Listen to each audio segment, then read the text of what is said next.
Nah, Assalamualaikum warahmatullahi wabarakatuh. Saya Aska Mujadid dari 12 Putra 2 ingin menyampaikan tentang tugas sejarah Indo, yaitu mengenai proyek mercusuar. Untuk proyek mercusuar sendiri berawal dari ditunjuknya Indonesia sebagai tuan rumah Asian Games pertama tahun 1962 oleh Presiden Soekarno dan bertujuan sebagai ikon dari Indonesia, atau singkatnya agar menarik perhatian dunia kepada Indonesia. Untuk beberapa proyek mercusuar sendiri, yang pertama yaitu Gelora Bung Karno. Gelora Bung Karno sendiri dikerjakan oleh LS Tianko, yakni arsitek yang mengerjakan desain Stadion Lenain. Secara keseluruhan, pembangunan kompleks olahraga Senayan ini menelan biaya hingga 12 juta dolar Amerika Serikat. Yang kedua yaitu Hotel Indonesia.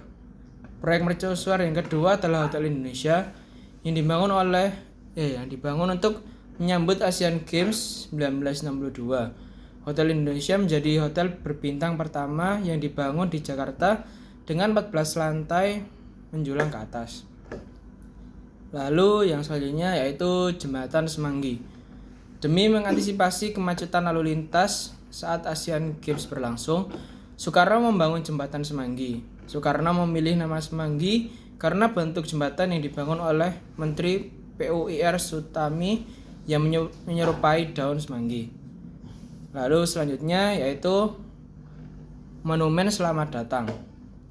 Untuk Monumen Selamat Datang sendiri yaitu patung Selamat Datang yang dibuat oleh Edi Sunarso pada tahun 1961 sebagai bentuk simbolis penyambutan para tamu mancanegara. Untuk yang selanjutnya yaitu Monas.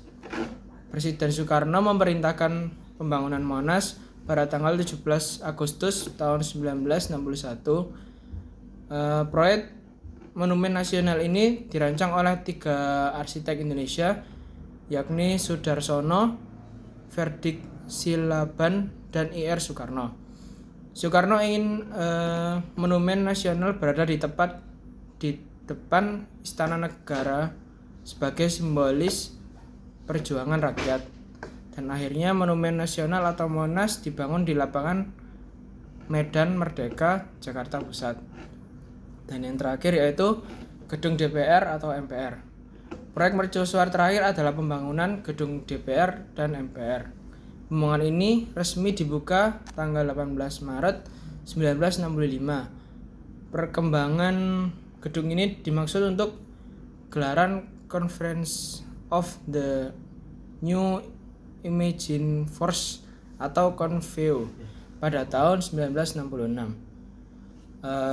Dapat diambil kesimpulan sedikit bahwa sebenarnya proyek mercusuar sendiri memiliki beberapa dampak untuk warga negara maupun negara luar. Jadi kalau misal dari negara sendiri memiliki beberapa dampak negatif, yaitu dikarenakan pada saat masa itu Indonesia sedang mengalami krisis. Jadi negara beranggap bahwa Soekarno melakukan pemborosan di saat Indonesia lagi mengalami krisis ekonomi. Dan untuk dampak positifnya mungkin bisa di Indonesia dapat disegani oleh dunia berkat ikon-ikon bangunan super mewah di masanya. Mungkin kurang lebih itu saja yang dapat saya sampaikan. Kurang lebihnya mohon maaf. Saya tutup. Wassalamualaikum warahmatullahi wabarakatuh. Waalaikumsalam.